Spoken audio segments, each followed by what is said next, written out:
ఏంటో బాబాయ్ ఇక్కడ పాన్ షాప్ ఎక్కడ? ఓ పాన్ షాప్ చాలా దూరం కుర్రోడా. చాలా దూరం. సరే కానీ సిగరెట్ ఉందా? నాకు అలవాట్లేదు బాబాయ్. అయ్యో టైం ఎంత అయింది? 9 అయింది. 9 అయిందా? ఇది చూస్తే ఇక్కడ కుర్రోళ్ళ లేవు. ఇక్కడ కాదు బాబాయ్, హైదరాబాద్. హైదరాబాద్ నుంచి వచ్చావా?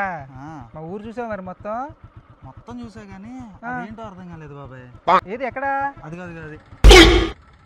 ఓ అదా, అది పువ్వాకి నానా. కొడతావు నువ్వు? కొట్టకపోతే ఏం చేయాలి? ఏమడిగాను నిన్ను? అదేంటని అడిగావు. దానికి నువ్వేం చెప్పినావు? అది పువ్వాకు కాబట్టి పువ్వాకు అని చెప్పా. అదిగో మళ్ళీ అదే కొడతావేంటి? అలాగే మాట్లాడితే కొడతావేంటి నువ్వు? అసలు కొట్టాలా చంపాలా నిన్ను?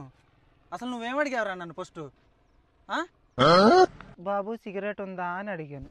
దానికి నేనేం చెప్పా? లేదు బాబాయ్ అన్నావు. కరెక్ట్గా చెప్పానా లేదా? తర్వాత నువ్వేమడిగావు?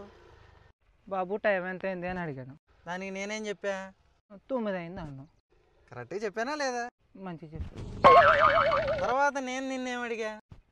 అదేంటని అడిగావు. దానికి నువ్వేమన్నావు? పువ్వాకు అన్నావు. అదిగో మళ్ళీ అదే మాట.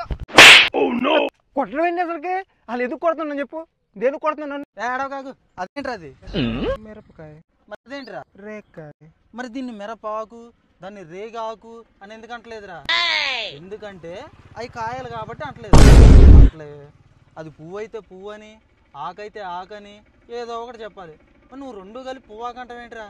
అంటే వీడు హైదరాబాద్ నుండి వచ్చాడు, టిక్కు టిక్కు అని కంప్యూటర్ నొక్కోవడం తప్పితే వీడికి ఏమీ తెలియదు, మనం ఏది చెప్పినా నమ్మేస్తాడు అనే ఉద్దేశంతోనేగా ఇప్పుడు నువ్వు నన్ను ఎదవని చేస్తాను. నేను మిమ్మల్ని ఎలవని చేయడం బాబు, అది నిజంగానే పువ్వాకండి. అదిగో మళ్ళీ అదే మాట. పువ్వు కొడతావు. అది పువ్వు అయితే పువ్వు, ఆకైతే ఆకు. అది పువ్వు అయితే పువ్వు, ఆకైతే ఆకు.